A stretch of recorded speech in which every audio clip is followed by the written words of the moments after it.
म्हणून मासाहेब जिजाऊ वेगवेगळ्या योजना राबवत होत्या. त्या दिवशी असंच झालं. राजे सकाळचे मासाहेबांसोबत बोलत बसले असतानाच राजांनी आपल्या डोक्यात बऱ्याच दिवसापासून चालू असलेला विचार मासाहेबांसमोर मांडला. राजे म्हणू लागले, मासाहेब, तुम्ही सोन्याच्या नांगराने जमीन नांगरून स्वतंत्र स्वराज्याची पायाभरणी तर केली, पण या कामाला गती मिळाली पाहिजे म्हणतो. मासाहेब म्हणला, राजे तुम्हाला नक्की म्हणायचे तरी काय? मासाहेब, देवाच्या साक्षीनं या नवी स्वराज्याची शपथ घ्यावी म्हणतो.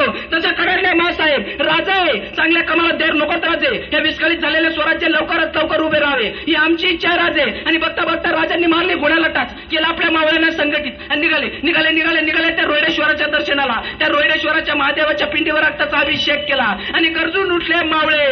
हे शंभू महादेवा, आजपासून जगेल तर स्वराज्यासाठी आणि मरेल तर स्वराज्यासाठी. हे राज्य व्हावे ही तो स्त्रींची इच्छा.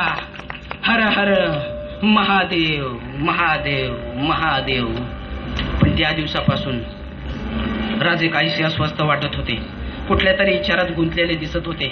न राहून तानाजीने विचारलं, बऱ्याच दिवसापासून बघतो या राज, तुम्ही कुठल्या तरी विचारात गुंतलेले दिसताय. आणि राजे हलकेच म्हणू लागले, अरे ताना, जहागिरी कुणाची? आपली. पण आपले किल्ले कुणाच्या ताब्यात? या आदिलशाहच्या. आपल्यावर सत्ता कोण चालवतोय?